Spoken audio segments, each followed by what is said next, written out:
there's been a lot of people that have helped in the EOS community at our quarterly collaborative exchanges.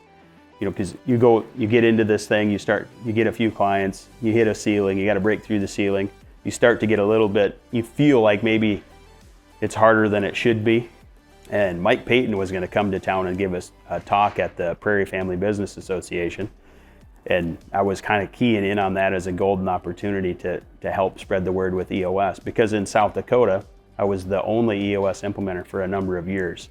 Knowing all those people and all those implementers are willing to help and willing to talk EOS in South Dakota, because Mr. Mike Payton had no interest in having clients in our area, but he was coming to give a talk, and it was going to directly benefit my practice.